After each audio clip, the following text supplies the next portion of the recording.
Northern Ireland. This was Bloody Friday 2 months ago, the worst ever example of IRA terrorism. 11 people died and 130 were injured, half of them women and children.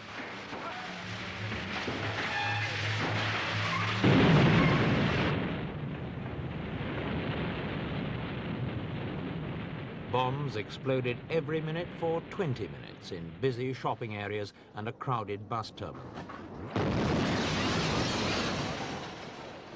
When the dust finally began to settle, the provisional wing of the IRA announced that it had been responsible. But it now looks as if the bombs of Bloody Friday destroyed more than the provisionals had intended. Anger at the indiscriminate carnage was felt all over Ireland, even among the provisionals themselves. I in fact went to Spain, having a discussion beforehand with some members, some very public members of Among the those most deeply Army offended was Council. Maria Maguire, And I discussed the whole 24-year-old situation with them, and they university said, graduate and the provisional's yes, they leading fully woman member. realised this, For that several yes, my months, points Maria were had, valid, in and fact, that yes, been something trying would be to done about persuade Sean the McStephen. movement's leaders I went to to Spain halt the campaign because of I thought perhaps I wasn't looking indiscriminate objectively at the violence. She situation. believed that the killing of And when I innocent was in civilians Spain, could Bloody only Friday lose them happened, support, and she was convinced that naturally the I was hardening attitudes very of the upset about provisional that, leaders and I came were back to see undermining exactly the what political happened. aims I of the came whole back to Republican see movement. people who She formerly decided had to power resign and tell the completely whole rendered world powerless. why. How did you Because I manage to... felt, number one, that I was no longer justified, and I couldn't remain silent about the course of action which was pursued in the name of the Irish Republican Army, namely the bombing campaign which involved civilians, and that I could no longer remain silent about that the Republican Army and the people involved, very sincere people, and the aims of the Republican movement were being completely distorted and had gone completely off course, mainly to the actions of one man, Sean McStephen. That man who in fact dismissed quite casually bomb victims who happened to be Protestants as with the remark that, oh well, it doesn't matter, they are bigots anyway, I found very disquieting, to say the least, when I realised, as I did and as I know, that that man is in fact now in complete control of the controlling body of the Irish Republican Army, which is the Army Council. Then I felt I had to speak out.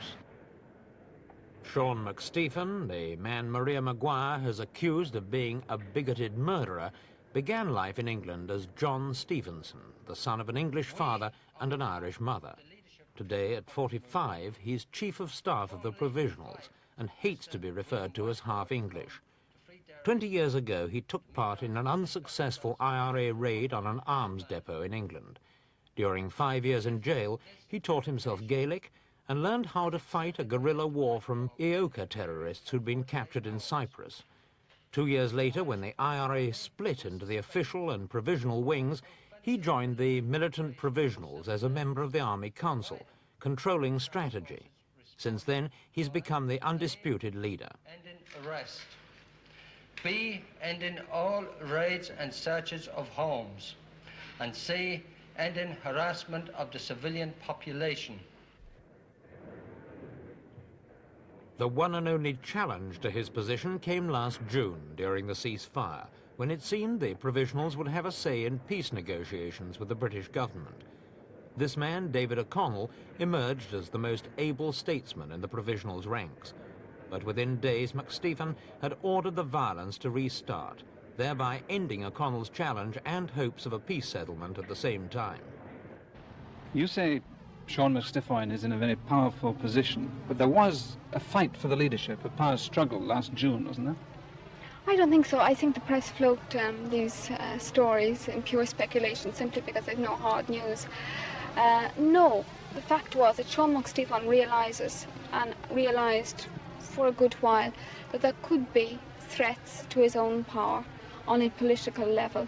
Therefore, he worked very hard to get rid of anybody who would oppose him on a political level. And these people should have realised this, but because they were so taken up with the pressure of events, possibly, and because they, in fact, were splintered, and because, in fact, fate took a hand. For example, when the Lynch government arrested Rory O'Brothy and Sean O'Brothy and Joe Cahill, people are very politically orientated, people who do not agree with blowing up people simply because of their religious convictions. These people were in jail, and McStephen could work. But what about David O'Connell? Surely he was seen as a strong man, a possible substitute for Yes, McStiffine? he was, yes. Particularly during the ceasefire period, because that was very much his own work, his negotiations. But he did lose a certain amount of ground when the ceasefire broke down, and in fact McStiffine actively worked against him, as he always has done, because he's always seen him as a threat to him. Has O'Connell got much power in the provisionals now? No, Where would you put him in the hierarchy? I wouldn't put him in the hierarchy. He's been seen right out, has he? Yes.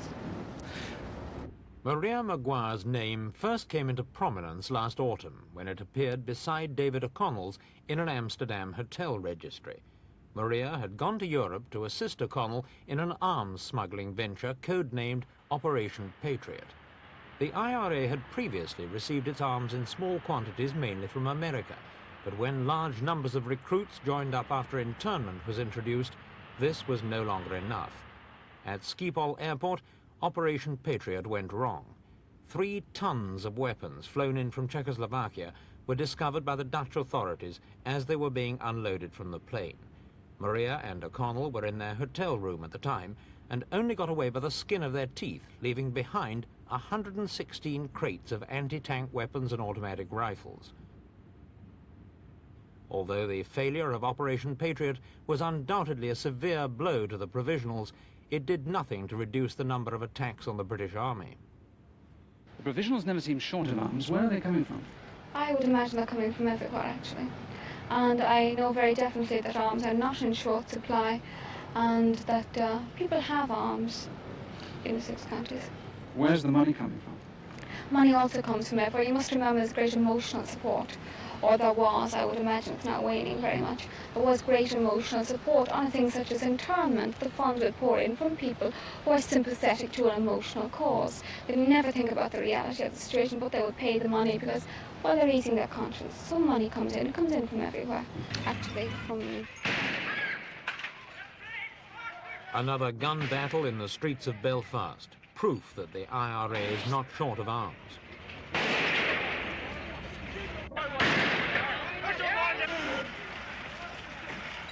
But despite the frequency of clashes like this, the British troops appear to be gaining the upper hand.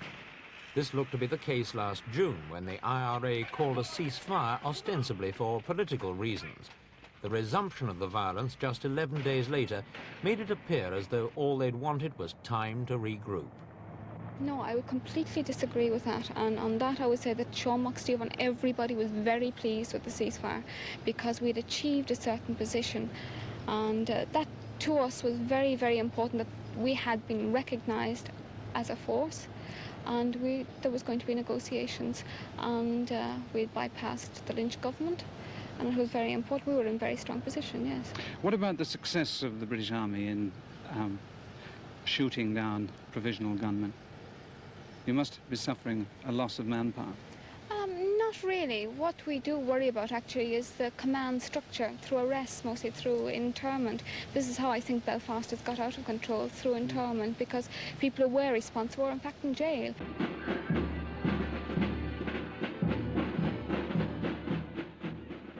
Internment, the system of imprisonment without trial, was introduced by the British authorities a year ago in the hope of defeating the IRA, and its first anniversary brought 3,000 protesting Catholics onto the streets of Belfast.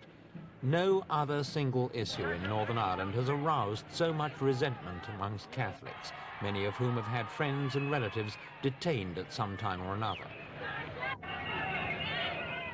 Although internment has had a serious effect on the Provisionals' command structure, as Maria Maguire admits, it's also given the IRA solid popular support, which led the British government last June to accept the Provisionals as a serious political force, not just as a band of terrorists. The importance of Bloody Friday is that it could well have alienated the Catholic population, whose sympathy is vital to the IRA's very survival. Certainly, Maria Maguire's outspoken criticism of Sean McStiffine shows there's a serious split inside the Provisionals themselves, and it remains to be seen if others will have the courage to follow Maria's example. The IRA are well known for their ruthless treatment of those they regard as traitors, and Maria Maguire has risked a great deal, perhaps her life, by speaking out. Are you scared? No, not really. I couldn't define myself as being scared. It's very difficult anyway to go into the definition of fear and be scared. I don't know at the moment. Are you carrying a gun? No, at the moment I'm not carrying a gun because I abandoned my revolver at Dublin Airport because I was afraid that perhaps I might be arrested on the grounds that I would be carrying a gun illegally, and that would take away from the whole thing. In fact, by being arrested would not achieve anything. There's a feeling of desperation at the moment. There's a feeling of, for example, we turn on the radio and you would hear the number 5 and you'd immediately react and say, oh my God, there's 5 more dead, 5 more civilians. This is ludicrous. You must always first have decided a plan of action in which other people react to you. There's a definite feeling of desperation, of disquiet, of how are we ever going to get back on the plane we were on the ceasefire. And obviously some people have decided that by blowing up people you do get back on this plane.